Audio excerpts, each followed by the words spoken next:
Yo, yo, yo, yo, yo, what's up? What's up? What's up? What's up? What's up? Huh, I'm so hyped right now. Oh my god. Huh. um, First of all, 30-page chapter today. Fucking buckle up. We're doing it. Secondly, I literally just dropped a whole like almost 2-hour video essay. You can't kill me because I'm already dead, babe. I'm so excited. I'm going on holiday tomorrow. Like it's all coming together. Everything's coming up, Mackenzie. So, with a 30-page chapter in mind, we're straight up really just gonna fucking get right into it today because it's gonna take me a minute. So, book 3, chapter 2, The Riders of Rohan. Let's fucking go, right? And also, I'm just gonna put this at the top here. I have been called out publicly, shamed in the court of public opinion for how I say Rohirrim. I know it's supposed to be Rohirrim, but I, am American and I spend half my time in the South, so I say Rohirrim. And I'm sorry. That's just how it happens for me, okay? So I'm going to do my best, but bear with me. All right, here we go. Book 3, Chapter 2, The Riders of Rohan. Dusk deepened. Mist lay behind them among the trees below and brooded on the pale margins of the Anduin, but the sky was clear. Stars came out. The waxing moon was riding in the west, and the shadows of the rocks were black. They had come to the feet of stony hills, and their pace was slower, for the trail was no longer easy to follow. Here the highlands of the Emmenwheel ran from north to south in 2 long, tumbled ridges. The western side of each ridge was steep and difficult, but the eastward slopes were gentler, furrowed with many gullies and narrow ravines. All night the 3 companions scrambled in this bony land, climbing to the crest of the first and tallest ridge and down again into the darkness of a deep winding valley on the other side. There, in the still cool hour before dawn, they rested for a brief space. The moon had long gone down before them. The stars glittered above them. The first light of day had not yet come over the dark hills behind. For the moment, Aragorn was at a loss. The orc trail had descended into the valley, but there it had vanished. "Which way would they turn, do you think?" said Legolas. "Northward to take a straighter road to Isengard, or Fangorn, if that is their aim, as you guess, or southward to strike the Entwash?" "They will not make for the river, whatever mark they aim at," said Aragorn, "and unless there is much amiss in Rohan and the power of Saruman is greatly increased, they will take the shortest way that they can find over the fields of the Rohirrim.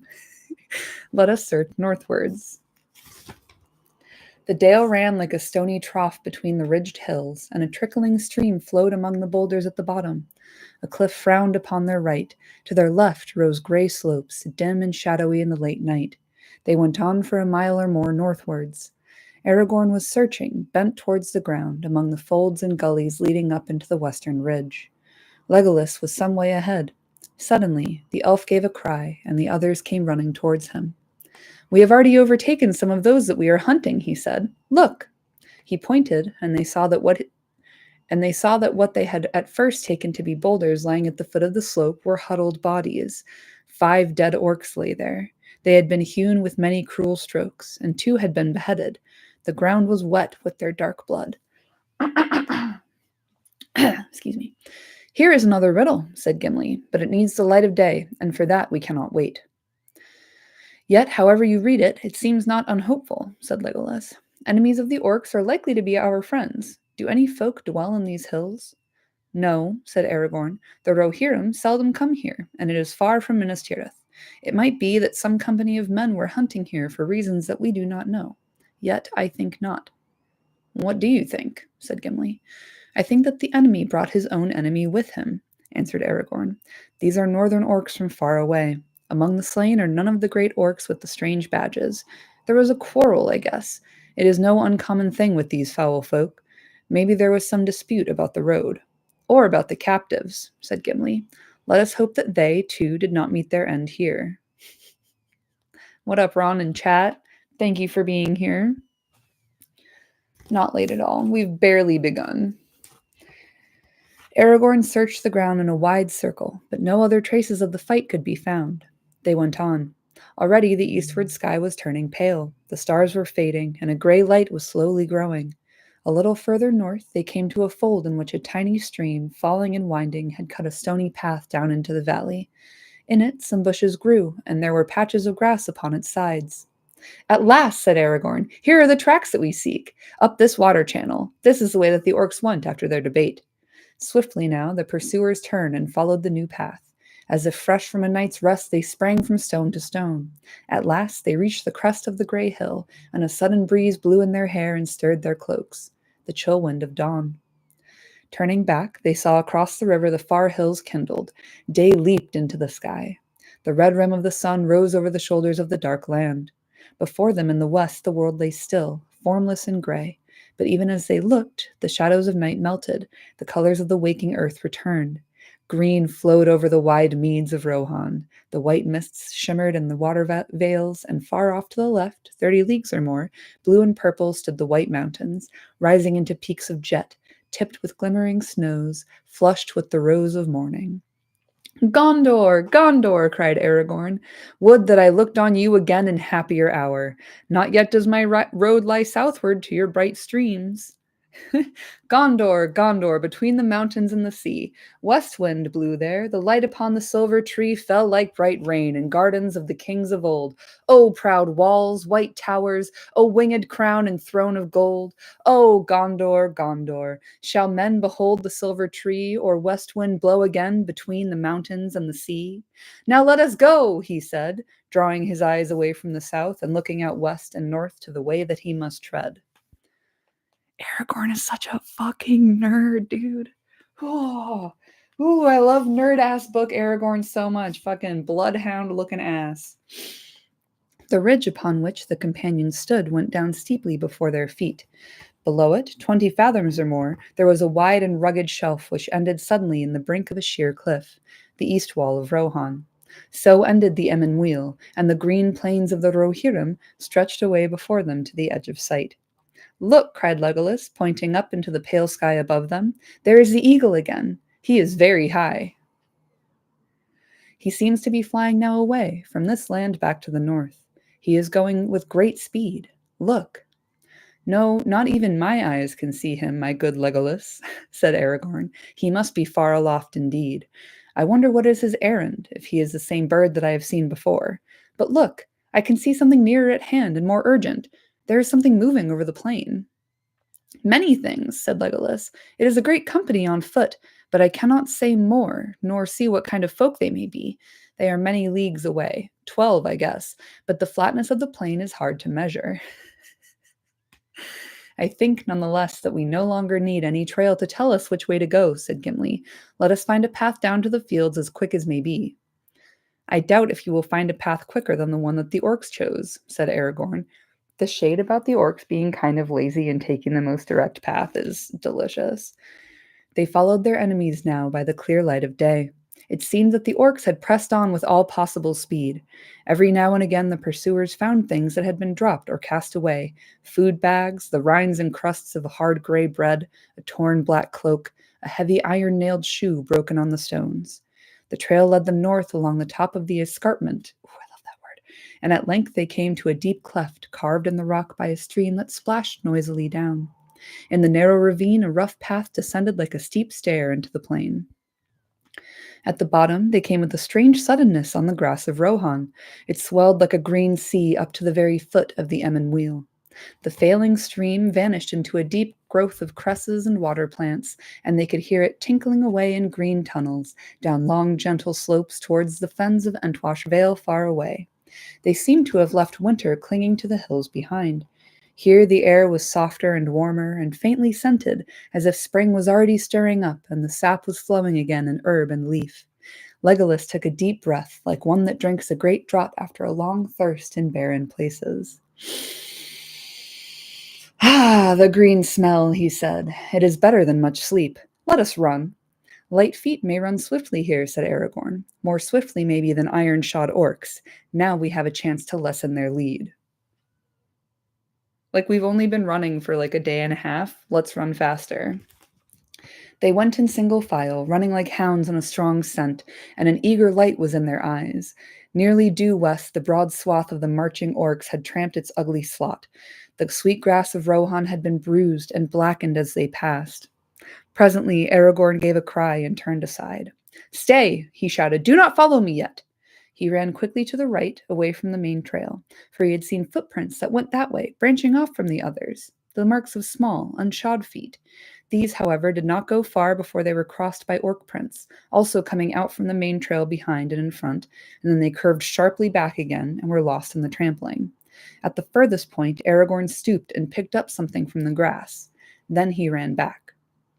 "Yes," he said, "they are quite plain, a hobbit's footprints. Pippin's, I think. He is smaller than the other. And look at this." He held up a thing that glittered in the sunlight. It looked like the new open leaf of a beech tree, fair and strange in that treeless plain. Okay, really quick, I have a footnote. I have a fucking footnote on this one. So, the bit where Aragorn says, "A hobbit's footprints, Pippin's, I think. He is smaller than the other." That's a typo, apparently, according to Christopher Tolkien. In The Treason of Isengard, The History of Middle-earth, he calls this out, and he says, "An error in the text of the Two Towers may be mentioned here. Aragorn did not say that Pippin was smaller than the other. He would not refer to Merry in such remote tone, but smaller than the others, i.e. Merry and Frodo and Sam." And I like that because I personally always thought it was weird that Aragorn would be like Pippin and the other one. Like, he knows all of them. They've been best buds for a long time. So I like that Christopher Tolkien, delightful pedant that he was, rest in peace, calls that out because like it stuck out to me, and it's, good to be reassured that I was right. And then the other thing about the Lorien brooch, in earlier drafts, Merry and Pippin had like carved something on it, like M and P. And Aragorn looks at this and he sees those two initials and he's like, "Oh, they must have been in a huge hurry, because if they weren't in a hurry, they would have carved Frodo first." Like, he knows that they're both like super focused on like Frodo and the quest and trying to help him, even though they're prisoners of war at this time, and in trying to mark out like, "Hey, it's us. We're here. We're alive just now." Like, if they had had time, they would have carved Frodo's initial instead of their own to like kind of denote like fellowship, Frodo, F. I just think it's nice. I just think it's really nice. I've been reading way too much History of Middle-earth, so I'm trying really hard not to get my canon confused. "The brooch of an elven cloak," cried Legolas and Gimli together. Boyfriends. "Not idly do the leaves of Lorien fall," said Aragorn. "This did not drop by chance. It was cast away as a token to any that might follow. I think Pippin ran away from the trail for that purpose." "Then he at least was alive," said Gimli, "and he had the use of his wits, and of his legs, too. That is heartening. We do not pursue in vain." "Let us hope that he did not pay too dearly for his boldness," said Legolas. "Come, let us go on. The thought of those merry young folk driven like cattle burns my heart." Bros. The sun climbed to the noon and then rode slowly down the sky. Light clouds came up out of the sea in the distant south and were blown away upon the breeze. The sun sank. Shadows rose behind and reached out long arms from the east. Still the hunters held on. One day now had passed since Boromir fell. Oh, pardon me. And the orcs were yet far ahead.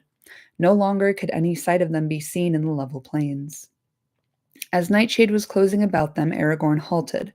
Only twice in the day's march had they rested for a brief while, and the 12 leagues now lay between them and the eastern wall where they had stood at dawn. "We have come at last to a hard choice," he said. "Shall we rest by night, or shall we go on while our will and strength hold?" "Unless our enemies rest also, they will leave us far behind if we stay to sleep," said Legolas. "Surely even orcs must pause on the march," said Gimli. "Seldom will orcs journey in the open under the sun, yet these have done so," said Legolas. "Certainly they will not rest by night." "But if we walk by night, we cannot follow their trail," said Gimli. "The trail is straight, and turns neither right nor left as far as my eyes can see," said Legolas. "Maybe I could lead you at a guess in the darkness and hold to the line," said Aragorn. "But if we strayed, or they turned aside, then when light came there might be long delay before the trail was found again." And there is this also, said Gimli. Only by day can we see if any tracks lead away. If a prisoner should escape, or if one should be carried off eastward, say to the great river, towards Mordor, we might pass the signs and never know it. That's true, said Aragorn. But if I read the signs back yonder rightly, the orcs of the White Hand prevailed, and the whole company is now bound for Isengard. Their present course bears me out. Yet it would be rash to be sure of their counsels, said Gimli. And what of escape? In the dark we should have passed the signs that led you to the brooch. The orcs will be doubly on their guard since then, and the prisoners even wearier, said Legolas. There will be no escape again if we do not contrive it. How that is to be done cannot be guessed, but first we must overtake them. And yet even I, dwarf of many journeys, and not the least hardy of my folk, cannot run all the way to Isengard without any pause, said Gimli, because he's got feet, not paws. My heart burns me too, and I would have started sooner, but now I must rest a little to run the better, and if we rest, then the blind night is the time to do so. Real quick, chat. Ron, Rhode Island. Right? We should all have such an ode for our homeland. He's smaller than the other, like Aragorn can't remember Mary's name. Yeah, exactly. Straight up, exactly. Like, Christopher Tolkien knew what he was about, dude. Like, of course he did. But, mwah. Oh, love a little detail like that. I said that it was a hard choice, said Aragorn. How shall we end this debate? You are our guide, said Gimli, and you are skilled in the chase. You shall choose. Now he knows how Frodo feels. My heart bids me go on, said Legolas, but we must hold together. I will follow your counsel. You give the choice to an ill chooser, said Aragorn. Since we passed through the Argonath, my choices have gone amiss. He fell silent, gazing north and west into the gathering night for a long while. We will not walk in the dark, he said at length. The peril of missing the trail or signs of other coming and going seems to me the greater. If the moon gave enough light, we would use it, but alas, he sets early and is yet young and pale. And tonight he is shrouded anyway, Gimli murmured. Would that the lady had given us a light, such a gift as she gave to Frodo. It will be more needed where it is bestowed, said Aragorn. With him lies the true quest. Ours is but a small matter in the great deeds of this time. A vain pursuit from its beginning, maybe, with no choice of mine, which no choice of mine can mar or mend. Well, I have chosen. So let us use the time as best we may. He cast himself on the ground and fell at once into sleep. For he had not slept since their night under the shadow of Tol Brandir. Before dawn was in the sky, he woke and rose. Gimli was still deep in slumber, but Legolas was standing, gazing northwards into the darkness, thoughtful and silent as a young tree in a windless night. I love that the King of Men knows he's only on a side quest. Humility. Exactly. Like, he's got his priorities in order. And I do love that he also seems to be aware when they're at Amon Hen and trying to figure out what the fuck to do next, that, like, the quest is Frodo's. Frodo's going to go do it. Trying to follow Frodo, even if to help him, is not the best choice. So at least one choice that Aragorn's made since seeing the Argonath has proved to be a good one. Anyway. They are far, far away, Legolas said sadly, turning to Aragorn. I know in my heart that they have not rested this night. Only an eagle could overtake them now. Nonetheless, we will still follow as we may, said Aragorn. Stooping, he roused the dwarf. Come, we must go, he said. The scent is growing cold. But it's still dark, said Gimli. Even Legolas on a hilltop could not see them till the sun is up. I fear they have passed beyond my sight from hill or plain, under moon or sun, said Legolas.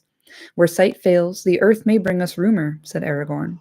The land must groan under their hated feet. He stretched himself upon the ground with his ear pressed against the turf. He lay there motionless for so long a time that Gimli wondered if he had swooned or fallen asleep again.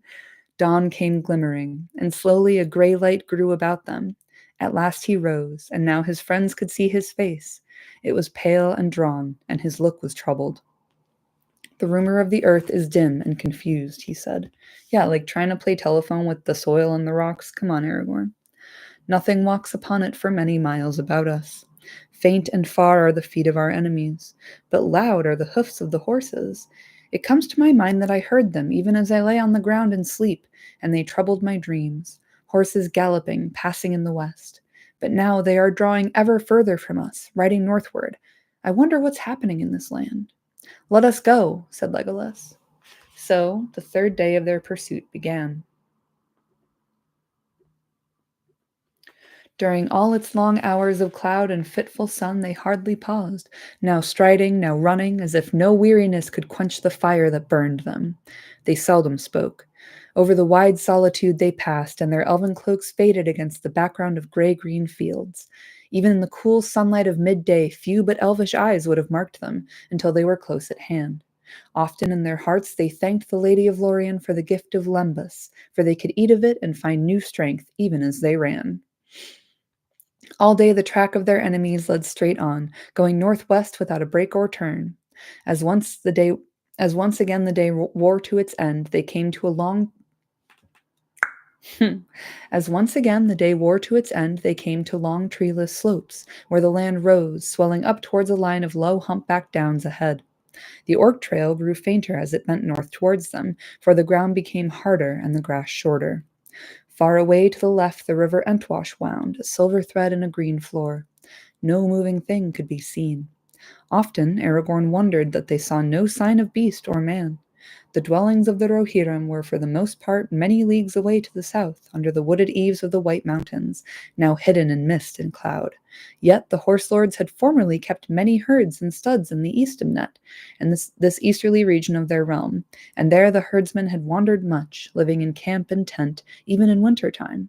But now all the land was empty, and there was a silence that did not seem to be the quiet of peace. At dusk they halted again. Now twice 12 leagues they had passed over the plains of Rohan, and the wall of the Emyn Muil was lost in the shadows of the east. Can you just say 24, please? Thank you. The young moon was glimmering in a misty sky, but it gave small light, and the stars were veiled.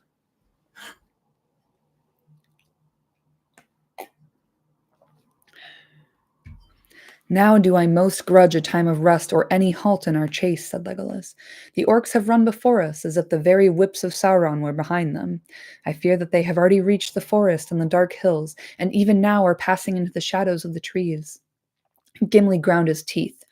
This is a bitter end to our hope and to all our toil, he said. To hope, maybe, but not to toil, said Aragorn. We shall not turn back here. Yet I am weary. He gazed back along the way that they had come, towards the night gathering in the east. There is something strange at work in this land. I distrust the silence. I distrust even the pale moon. The stars are faint, and I am weary as I have seldom been before, weary as no ranger should be with a clear trail to follow. There is some will that lends speed to our foes and sets an unseen barrier before us, a weariness that is in the heart more than the limb. Truly, said Legolas, that I have known since first we came down from the Emyn Muil, for the will is not behind us, but before us. He pointed away over the land of Rohan, into the darkling west under the sickle moon. Saruman, muttered Aragorn, but he shall not turn us back. Halt we must once more, for, see, even the moon is falling into gathering cloud, but north lies our road between Down and Fen when day returns. As before, Legolas was first afoot, if indeed he had ever slept. Awake, awake, he cried, it is a red dawn. Strange things await us by the eaves of the forest. Good or evil, I do not know, but we are called. Awake! The others sprang up, and almost at once they set off again. Slowly the downs drew near. It was still an hour before noon when they reached them, green slopes rising to bare ridges that ran in a line straight towards the north. At their feet the ground was dry and the turf short, but a long strip of sunken land, some 10 miles wide, lay between them and the river, wandering deep in dim thickets of reed and rush. Just to the west of the southernmost slope there was a great ring where the turf had been torn and beaten by many trampling feet. From it the orc trail ran out again, turning north along the dry skirts of the hills. Aragorn halted and examined the tracks closely. They rested here a while, he said, but even the outward trail is already old. I fear that your heart spoke truly, Legolas. It is thrice 12 hours, I guess, since the orcs stood where we now stand. If they held to their pace, then at sundown yesterday they would reach the borders of Fangorn. I can see nothing away north or west but grass dwindling into mist, said Gimli. Could we see the forest if we climbed the hills? It is still far away, said Aragorn. If I remember rightly, these downs run 8 leagues or more to the north, and then northwest to the issuing of the Entwash there lies still a wide land, another 15 leagues it may be. Well, let us go on, said Gimli. My legs must forget the miles. They would be more willing if my heart were less heavy. The sun was sinking when at last they drew near to the end of the line of downs. For many hours they had marched without rest. They were going slowly now, and Gimli's back was bent. Stone hard are the dwarves in labor or journey, but this endless chase began to tell on him as all hope failed in his heart. Aragorn walked behind him, grim and silent, stooping now and again to scan some print or mark upon the ground. Only Legolas still stepped as lightly as ever, his feet hardly seeming to press the grass, leaving no footprints as he passed. But in the waybread of the elves he found all the sustenance that he needed, and he could sleep, if sleep it could be called by men, resting his mind in the strange paths of elvish dreams, even as he walked open-eyed in the light of this world. It's called meditation, Holmes. Let us go up onto this green hill, he said. Wearily they followed him, climbing the long slope until they came out upon the top. It was a round hill, smooth and bare, standing by itself, the most northerly of the downs. The sun sank, and the shadows of evening fell like a curtain. They were alone in a gray, formless world without mark or measure. Only far away northwest there was a deeper darkness against the dying light, the mountains of mist and the forest at their feet. Nothing can we see to guide us here, said Gimli. Well, now we must halt again and wear the night away. It is growing cold. The wind is north from the snows, said Aragorn. And ere morning it will be in the east, said Legolas. But rest if you must. Yet do not cast all hope away. Tomorrow is unknown. Reed oft is found at the rising of the sun. How do you pronounce that? R-E-D-E? Reed? Ready? I don't know. 3 suns already have risen on our chase and brought no counsel, said Gimli. The night grew ever colder. Aragorn and Gimli slept fitfully, and whenever they awoke, they saw Legolas standing beside them, or walking to and fro, singing softly to himself in his own tongue, and as he sang, the white stars opened in the hard black vault above. So the night passed. Together they watched the dawn grow slowly in the sky, now bare and cloudless, until at last sunrise came. It was pale and clear. The wind was in the east, and all the mists had rolled away. Wide lands lay bleak about them in the bitter light.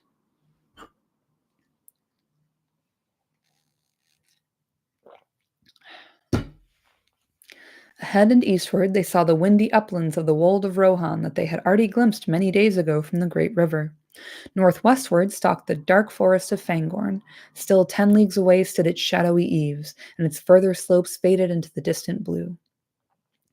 Beyond there glimmered far away, as if floating on a gray cloud, the white head of tall Methedras, the last peak of the misty mountains. Methedras? Methedras? Out of the forest, the Entwash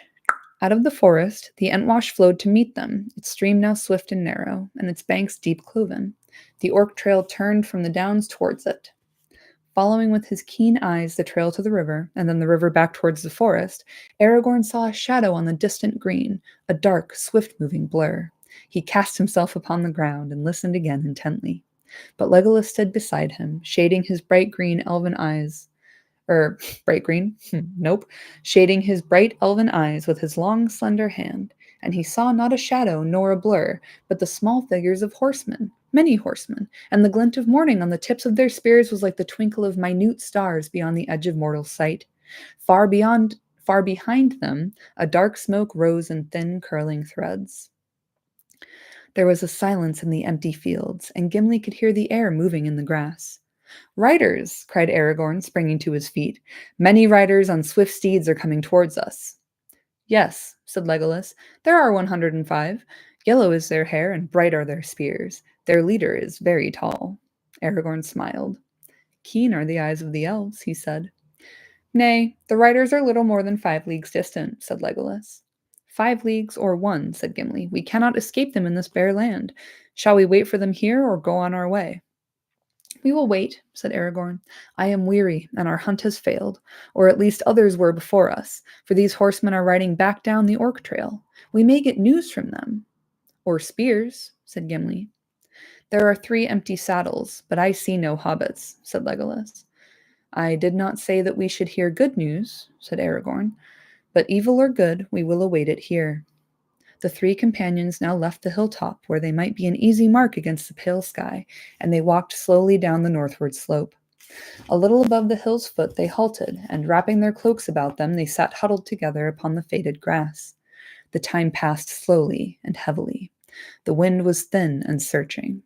Gimli was uneasy. "What do you know of these horsemen, Aragorn?" he said. "Do we sit here waiting for sudden death?" "I've been among them," answered Aragorn. "They are proud and wilful, but they are true-hearted, generous in thought and deed, bold, but not cruel, wise, but unlearned, writing no books, but singing many songs after the manner of the children of men before the dark years. But I do not know what has happened here of late, nor in what mind the Rohirrim may now be between the traitor nor in what mind the Rohirrim may now be between the traitor Saruman and the threat of Sauron. They have long been the friends of the people of Gondor, though they are not akin to them. It was in forgotten years long ago that Errol the Young brought them out of the north, and their kinship is rather with the Bardings of Dale and with the Bjornings of the wood, among whom may still be seen many men tall and fair, as are the Riders of Rohan. At least they will not love the orcs. But Gandalf spoke of a rumor that they pay tribute to Mordor, said Gimli. I believe it no more than did Boromir, answered Aragorn. You will soon learn the truth, said Legolas. Already they approach. Also, just a note, I'm aware that I say Errol wrong. Eorl. I don't. Eor. That's one that I can't do it. I'm so sorry. At length, even Gimli could hear the distant beat of galloping hoofs. The horsemen, following the trail, had turned from the river and were drawing near the downs. They were riding like the wind. Bullseye. Now the cries of clear, strong voices came ringing over the fields. Suddenly they swept up with a noise like thunder, and the foremost horseman, the foremost horseman swerved, passing by the foot of the hill, and leading the host back southward along the western skirts of the downs. After him they rode, a long line of mail-clad men, swift, shining, fell and fair to look upon. Their horses were of great stature, strong and clean-limbed. Their gray coats glistened, their long tails flowed in the wind, their manes were braided on their proud necks. The men that rode them matched them well. Tall and long-limbed, their hair, flaxen pale, flowed under their light helms and streamed in long braids behind them. Their faces were stern and keen. In their hands were tall spears of ash, painted shields were slung at their backs, long swords were at their belts, their burnished shirts of mail hung down upon their knees. In pairs they galloped by, and though every now and then one rose in his stirrups and gazed ahead and to either side, they appeared not to perceive the 3 strangers sitting silently and watching them.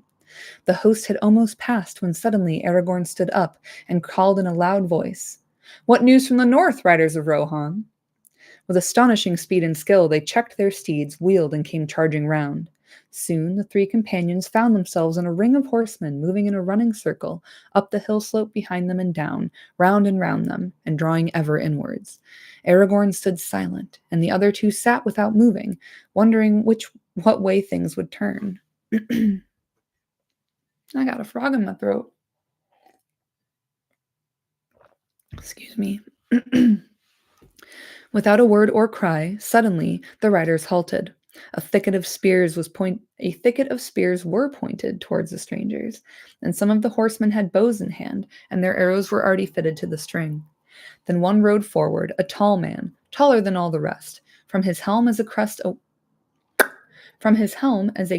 a white horsetail flowed.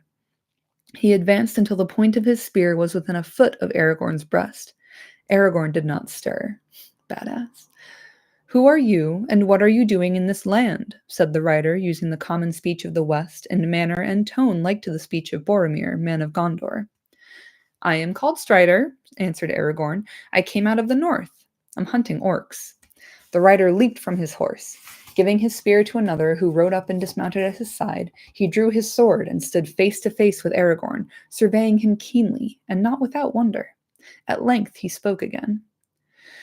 "At first I thought that you yourselves were orcs," he said, "but now I see that it is not so.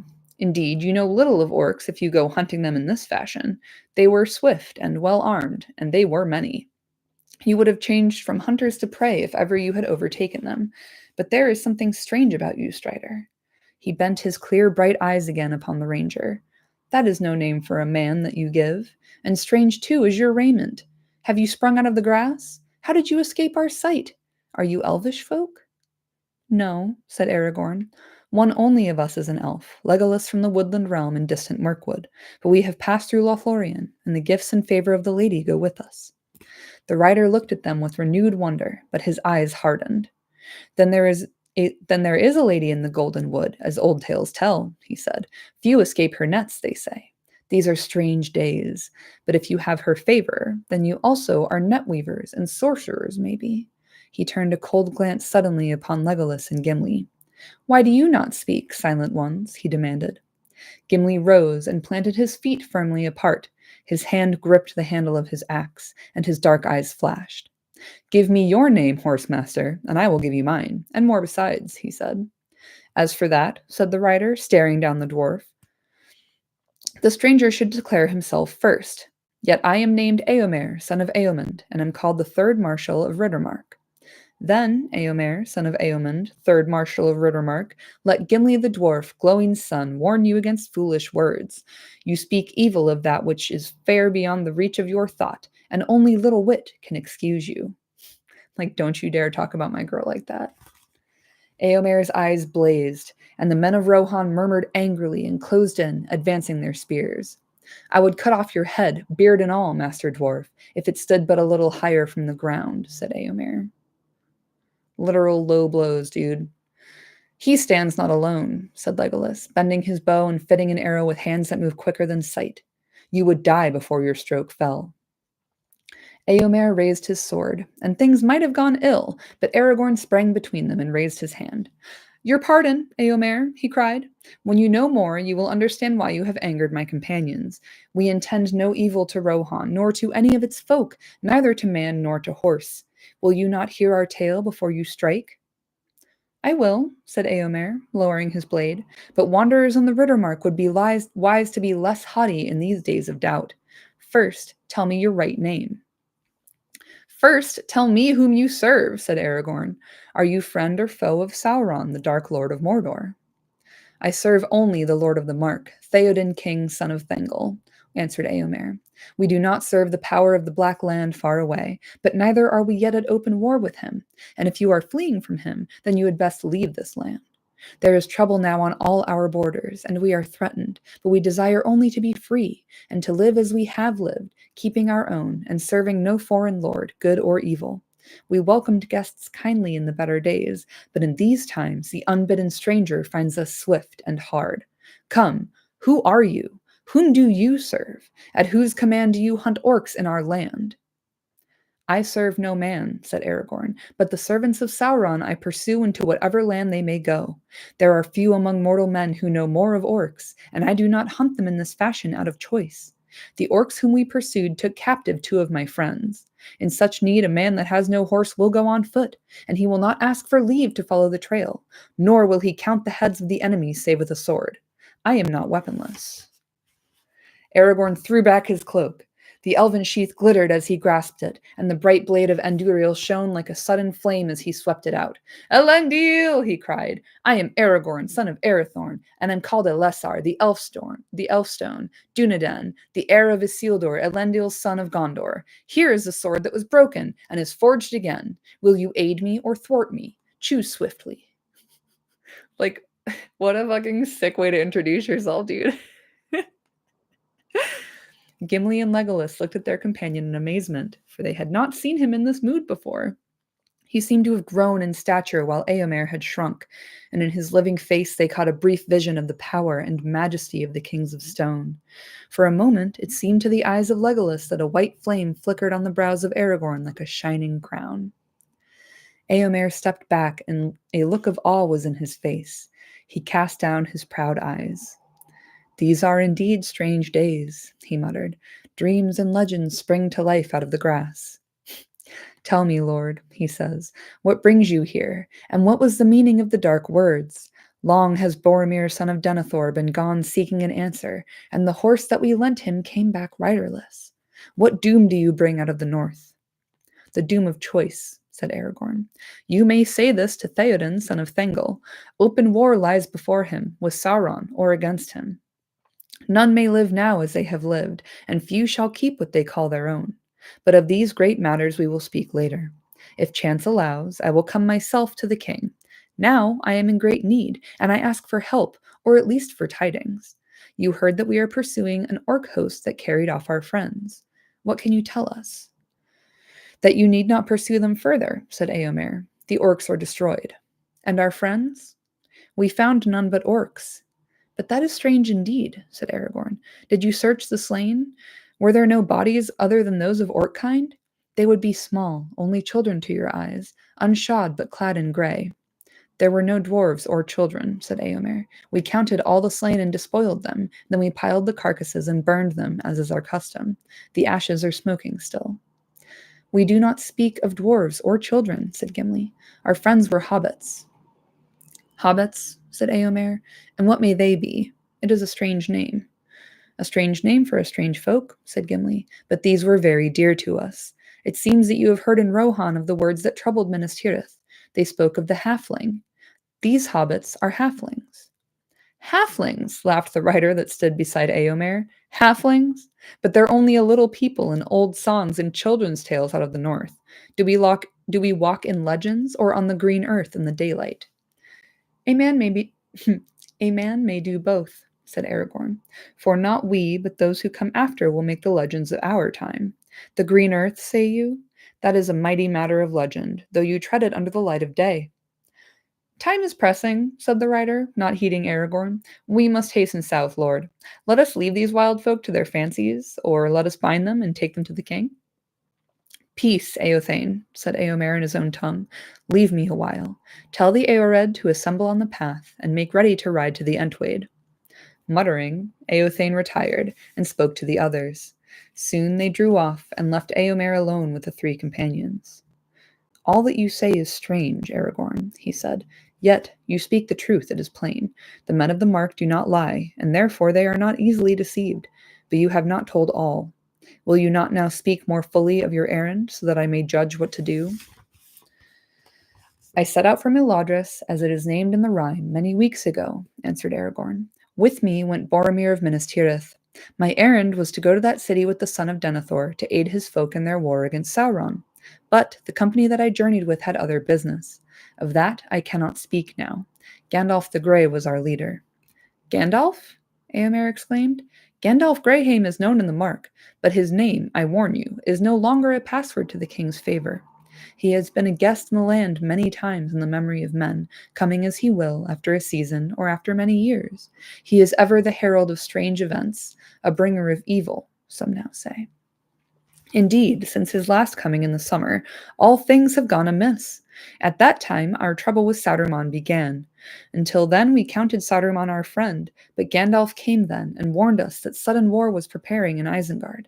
He said that he himself had been a prisoner in Orthanc and had hardly escaped, and he begged for help. But Theoden would not listen to him, and he went away. Speak not the name of Gandalf loudly in Theoden's ears. He is wroth. For Gandalf took the horse that is called Shadowfax, the most precious of all the king's steeds, chief of the Miras, which only the Lord of the Mark may ride. For the sire of their race was the great horse of Errol that knew the speech of men. 7 nights ago Shadowfax returned, but the king's anger is not less, for now the horse is wild, and will let no man handle him. Then Shadowfax has found his way alone from the far north, said Aragorn, for it was there that he and Gandalf parted. But alas, Gandalf will ride no longer. He fell into darkness in the mines of Moria, and comes not again. That is heavy tidings, said Eomer, at least to me and to many, though not to all, as you may find if you come to the king. It is tidings more grievous than any in this land can understand, though it may touch them sorely ere the year is much older, said Aragorn. But when the great fall, the less must lead. My part it has been to guide our company on the long road from Moria. Through Lorien we came, of which it were well that you should learn the truth ere you speak of it again. And thence down the leagues of the great river to the falls of Rauros. There Boromir was slain by the same orcs whom you destroyed. Your news is all of woe, said Eomer in dismay. Great harm is this death to Minas Tirith, and to us all. That was a worthy man. All spoke his praise. He came seldom to the mark, for he was ever in the wars on the east borders, but I have seen him. More like to the swift sons of Errol than to the grave men of Gondor he seemed to me, and likely to prove a great captain of his people when his time came. But we have had no word of this grief out of Gondor. When did he fall? It is now the 4th day since he was slain, answered Aragorn, and since the evening of that day we have journeyed from the shadow of Tol Brandir. On foot? Cried Eomer. Yes, even as you see us. Wide wonder came into Eomer's eyes. Strider is too poor a name, son of Arathorn, he said. Wingfoot, I name you. This deed of the 3 friends should be sung in many a hall. 40 leagues and 5 you have measured ere the 4th day is ended. Hardy is the race of Elendil. Like, game recognized game, dog. Gandalf jacking horses like he's in Grand Theft Auto Rohan edition. Yeah, can't catch me. Like, stealing horses and then, like, changing them so that no one else can ride them. That's Gandalf, baby. But now, Lord, what would you have me do? I must return in haste to Theoden. I spoke warily before my men. It is true that we are not yet at open war with the Black Land, and there are some, close to the king's ear, that speak craven counsels. But war is coming. We shall not forsake our old alliance with Gondor, and while they fight, we shall aid them. So say I and all who hold with me. The Eastmark is my charge, the ward of the 3rd Marshal, and I have removed all our herds and herdfolk, withdrawing them beyond Entwash, and leaving none here but guards and swift scouts. Then you do not pay tribute to Sauron, said Gimli. We do not, and we never have, said Eomer with a flash of his eyes, though it comes to my ears that lie has been told. Some years ago the Lord of the Black Land wished to purchase horses of us at a great price, but we refused him, for he puts beasts to evil use. Then he sent plundering orcs, and they carry off what they can, choosing always the black horses. Few of these are now left. For that reason, our feud with the orcs is bitter. Okay, but that's like kind of cunty of Sauron to only take black horses. But at this time, our chief concern is with Saruman. He has claimed lordship over all this land, and there has been war between us for many months. He has taken orcs into his service, and wolf riders, and evil men, and he has closed the gap against us, so that we are likely to be beset both east and west. It is ill dealing with such a foe. He is a wizard, both cunning and dwemer crafty, having many guises. He walks here and there, they say, as an old man, hooded and cloaked, very like to Gandalf, as many now recall. His spies slip through every net, and his birds of ill omen are abroad in the sky. I do not know how it will all end, and my heart misgives me, for it seems to me that his friends do not all dwell in Isengard. But if you come to the king's house, you shall see for yourself. Will you not come? Do I hope in vain that you have been sent to me for a help in doubt and need? I will come when I may, said Aragorn. Come now, said Eomer. The heir of Elendil would be a strength indeed to the sons of Errol in this evil tide. There is battle even now upon the Westamnet, and I fear that it may go ill for us. Indeed, in this riding north I went without the king's leave, for in my absence his house is left with little guard. But scouts warned me of the orc host coming down out of East Wall 3 nights ago, and among them they reported that some bore the white badges of Saruman. So, suspecting what I most fear, a league between Orthanc and the Dark Tower, I led forth my Eored, men of my own household, and we overtook the orcs at nightfall 2 days ago, near to the borders of the Entwood. There we surrounded them, and gave battle yesterday at dawn. 15 of my men I lost, and 12 horses, alas! For the orcs were greater in number than we counted on. Others joined them, coming out of the east across the great river. Their trail is plain to see a little north of this spot. And others, too, came out of the forest. Great orcs who also bore the white hand of Isengard, that kind of stronger and more fell than all others. Nonetheless, we put an end to them. But we have been too long away. We are needed south and west. Will you not come? There are spare horses, as you see. There is work for the sword to do. Yes, and we could find a use for Gimli's axe and the bow of Legolas, if they would pardon my rash words concerning the Lady of the Wood. I spoke only as do all men in my land, and I would gladly learn better. What a mensch. Oh, we love Éomer. I thank you for your fair words, said Aragorn, and my heart desires to come with you, but I cannot desert my friends while hope remains. Hope does not remain, said Eomer. You will not find your friends on the north borders. Yet my friends are not behind.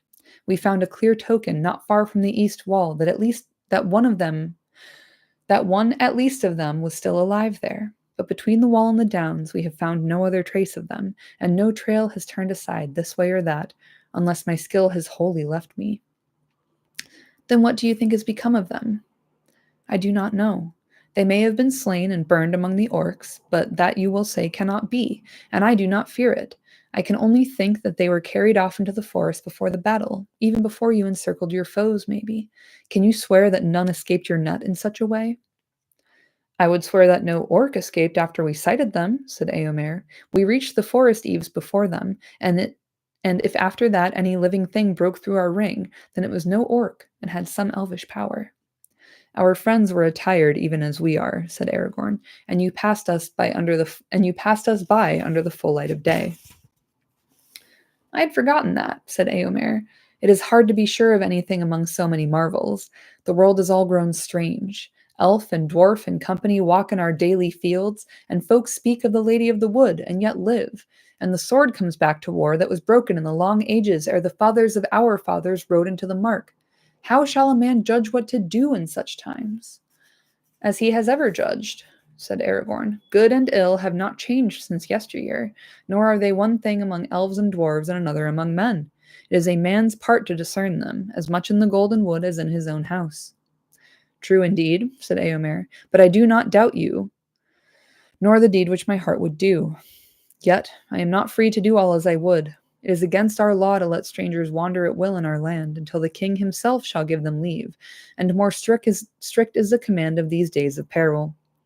I have begged you to come back willingly with me, and you will not. Loath I am to begin a battle of 100 against 3. I do not think your law was made for such a chance, said Aragorn, nor indeed am I a stranger, for I have been in this land before, more than once, and ridden with the host of the Rohirrim, though under other name and in other guise. You I have not seen before, for you are young, but I have spoken with Eomund your father, and with Theoden, son of Thengel. Never in former days would any high lord of this land have constrained a man to abandon such a quest as mine. My duty at least is clear, to go on. Come now, son of Eomund, the choice must be made at last. Aid us, or at the worst let us go free, or seek to carry out your law. If you do so, there will be fewer to return to your war, or to your king. Aragorn's like, do what you gotta, but probably a bad choice to try and kill us, because we're the top 3 fighters that you have. Eomer was silent for a moment, then he spoke. We both have need of haste, he said. My company chafes to be away, and every hour lessens your hope. This is my choice. You may go, and what is more, I will lend you horses. This only I ask. When your quest is achieved, or is proved vain, return with the horses over the Entwade to Meduseld, the high house in Edoras, where Theoden now sits. Thus you shall prove to him that I have not misjudged. In this I place myself, and maybe my very life, in the keeping of your good faith. Do not fail. I will not, said Aragorn. I love that. Eomer is like a lending library, but for horses.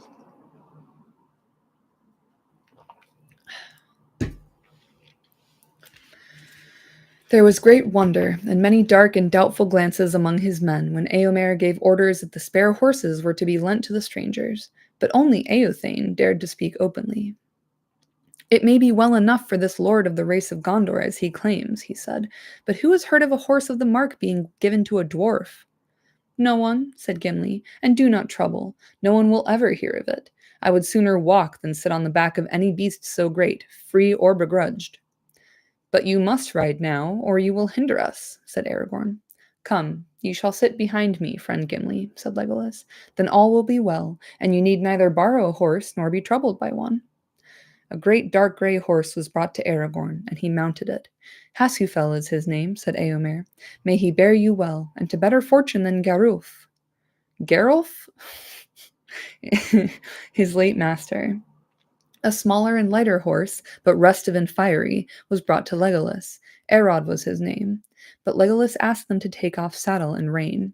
I need them not, he said, and leaped lightly up, and to their wonder Arod was tame and willing beneath him, moving here and there with but a spoken word. Such was the elvish way with all good beasts. Gimli was lifted up behind his friend, and he clung to him, not much more at ease than Sam Gamgee in a boat. Farewell, and may you find what you seek, cried Eomer. Return with what speed you may, and let our swords hereafter shine together. Bros. I will come, said Aragorn. And I will come too, said Gimli. The matter of the Lady Galadriel lies still between us. I have yet to teach you gentle speech. We shall see, said Eomer. So many strange things have chanced that to learn the praise of a fair lady under the loving strokes of a dwarf's axe will seem no great wonder. Farewell. Bros. With that they parted. Very swift were the horses of Rohan. When after a little Gimli looked back, the company of Eomer were already small and far away. Aragorn did not look back. He was watching the trail as they sped on their way, bending low with his head beside the neck of Hasufel. Before long they came to the borders of the Entwash, and there they met the other trail of which Eomer had spoken, coming down from the east out of the wold. Aragorn dismounted and surveyed the ground. Then, leaping back into the saddle, he rode away for some distance eastward, keeping to one side and taking care not to override the footprints. Then he again dismounted and examined the ground, going backwards and forwards on foot. There is little to discover, he said when he returned. The main trail is all confused with the passage of the horsemen as they came back. Their outward course must have lain nearer the river. But this eastward trail is fresh and clear. There is no sign there of any feet going the other way, back towards Anduin. Now we must ride slower and make sure that no trace or footstep branches off on either side. The orcs must have been aware from this point that they were pursued. They may have made some attempt to get their captives away before they were overtaken. As they rode forward, the day was overcast. Low gray clouds came over the wold. A mist shrouded the sun. Ever nearer the tree-clad slopes of Fangorn loomed, slowly darkling as the sun went west. They saw no sign of any trail to right or left, but here and there they passed single orcs, fallen in their tracks as they ran, with gray feathered arrows sticking in back or throat. At last, as the afternoon was waning, they came to the eaves of the forest, and in an open glade among the first trees they found the place of the great burning. The ashes were still hot and smoking. Beside it was a great pile of helms and mail, cloven shields and broken swords, bows and darts and other gear of war. Upon a stake in the middle was set a great goblin head. Upon its shattered helm the white badge could still be seen. Further away, not far from the river, where it came streaming out from the edge of the wood, there was a mound. It was newly raised. The raw earth was covered with fresh-cut turves. About it were planted 15 spears. Aragorn and his companions searched far and wide about the field of battle, but the light faded, and evening soon drew down, dim and misty. By nightfall they had discovered no trace of Merry and Pippin. But did you know that Viggo Mortensen broke his toe on a helmet?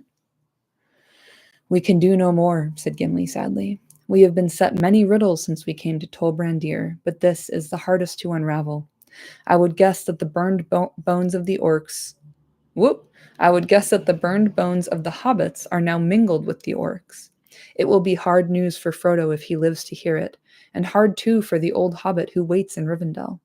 Elrond was against their coming. But Gandalf was not, said Legolas.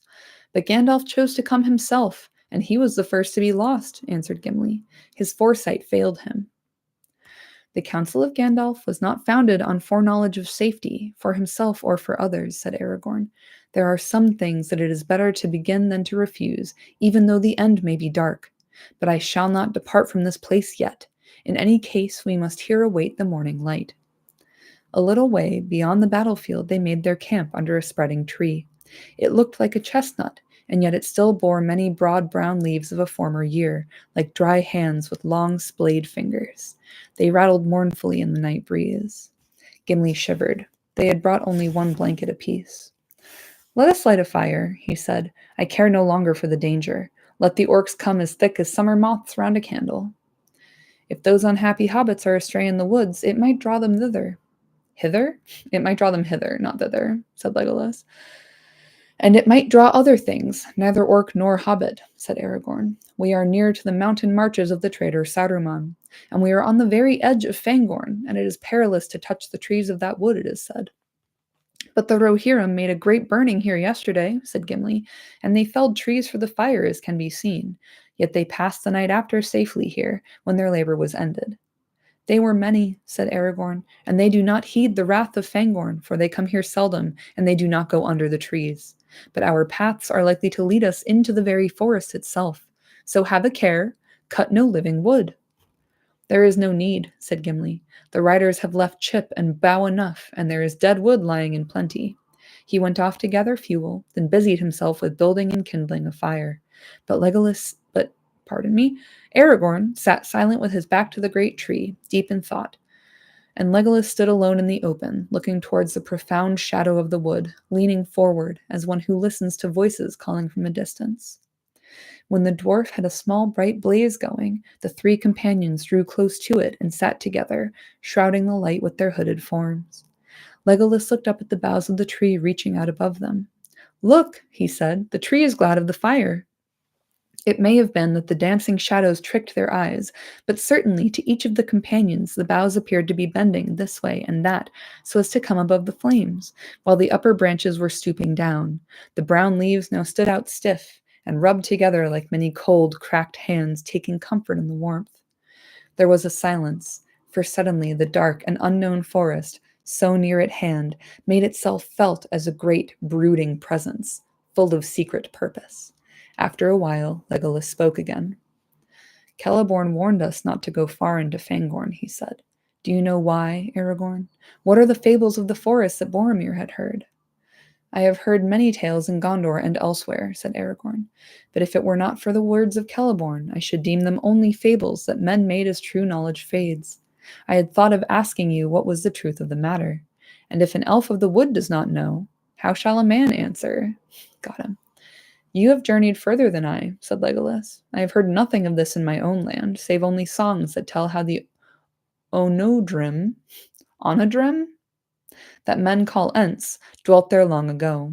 For Fangorn is old, old even as the elves would reckon it, old as balls. Yes, it is old, said Aragorn, as old as the forest by the Barrow Downs, and it is far greater. Elrond says that the two are akin, the last strongholds of the mighty woods of the elder days, in which the firstborn roamed while men still slept. Yet Fangorn holds some secret of its own. What it is, I do not know. And I do not wish to know, said Gimli. Let nothing that dwells in Fangorn be troubled on my account. They now drew lots for the watches, and the lot for the first watch fell to Gimli. The others lay down. Almost at once sleep laid hold on them. Gimli, said Aragorn drowsily, remember, it is perilous to cut bough or twig from a living tree in Fangorn, but do not stray far in search of dead wood. Let the fire die rather. Call me at need. With that he fell asleep. Legolas already lay motionless, his fair hands folded upon his breast, his eyes unclosed, blending living night and deep dream, as is the way with elves. Gimli sat hunched by the fire, running his thumb thoughtfully along the edge of his axe. The tree rustled. There was no other sound. Suddenly Gimli looked up, and there, just on the edge of the firelight, stood an old, bent man, leaning on a staff, and wrapped in a great cloak. His wide-brimmed hat was pulled down over his eyes. Gimli sprang up, too amazed for the moment to cry out, though at once the thought flashed into his mind that Saruman had caught them. Both Aragorn and Legolas, roused by his sudden movement, sat up and stared. The old man did not speak or make a sign. Well, father, what can we do for you? Said Aragorn, leaping to his feet. Come and be warm if you are cold. He strode forward, but the old man was gone. There was no trace of him to be found near at hand, and they did not dare to wander far. The moon had set, and the night was very dark. Suddenly, Legolas gave a cry. The horses! The horses! The horses were gone. They had dragged their pickets and disappeared. For some time the three companions stood still and silent, troubled by this new stroke of ill fortune. They were under the eaves of Fangorn, and endless leagues lay between them and the men of Rohan, their only friends in this wide and dangerous land. As they stood, it seemed to them that they heard, far off in the night, the sound of horses whinnying and neighing. Then all was quiet again, except for the cold rustle of the wind. Well, They're gone, said Aragorn at last. We cannot find them or catch them, so that if they do not return of their own will, we must do without. We started on our feet, and we have those still. Feet, said Gimli, but we cannot eat them as well as walk on them. He threw some fuel on the fire and slumped down beside it. Only a few hours ago you were unwilling to sit on a horse of Rohan, laughed Legolas. You will make a rider yet. It's like when my husband and I flew business class the first time, and on the way back on our trip, he was like, Are we going to fly business class again? So quickly do we become comfortable. It seems unlikely that I shall have the chance, said Gimli. If you wish to know what I think, he began again after a while, I think it was Saruman. Who else? Remember the words of Eomer. He walks about like an old man, hooded and cloaked. Those were the words. He has gone off with our horses, or scared them away, and here we are. There is more trouble coming to us, mark my words. I mark them, said Aragorn, but I marked also that this old man had a hat, not a hood. Still, I do not doubt that you guess right, and that we are in peril here, by night or day. Yet, in the meantime, there is nothing we can do but rest while we may. I will watch for a while now, Gimli. I have more need of thought than of sleep. The night passed slowly. Legolas followed Aragorn, and Gimli followed Legolas, and their watches wore away, but nothing happened. The old man did not appear again, and the horses did not return. Whew! Big old chapter, 30 pages of the Riders of Rohan. And a lot happens, and we get to enjoy a lot of Tolkien's delightful prose. I'm always thinking while I'm reading, like, oh, come back to this, but then it drops right out of my head as I continue reading. Yeah, that typo that I highlighted, always get a kick out of that one. I really enjoy how they highlight the kind of will of Saruman to like speed the orcs along and to make the three hunters just feel really bad so they don't feel like continuing. I enjoy Eomer kind of like behaving one way in front of his men, and then when all the men go away, he's like, okay, guys, like here's what's actually up. I really like that very much. The description of the people of Rohan as unlearned, but like they still sing songs and they carry on the oral tradition of Middle Earth, which, in my opinion, is somewhat more important. And then the presence of the forest of Fangorn and how, I don't know, the description of that tree kind of leaning over the fire and like rubbing its leaves together, I've always found very delightful. So next week, we're going to get into the Urukai. We're going to have just a really bad time with my two favorite boys. And I will post about that stream. It'll probably be Wednesday or Thursday next week because I'm away on holiday through Tuesday. And I can't wait. So I'm going to go pack all my shit. And I thank you for joining me for this super long chapter. It's good to be back in long chapter territory. I got to keep this muscle flexed. So I'll be back next week, and I super duper look forward to it. And in the meantime, if you want more of whatever this is, I literally just put out a video. It's like almost 2 hours long. It's all about Meriadoc Brandybuck. If you ever wanted to know more about the Master of Buckland, Holdwine of the Mark, the author of the Herblore of the Shire, go check that out because, oh boy, I have a lot of thoughts and feelings. So have a good one, and I'll see you next week. Thanks again, fam. Bye.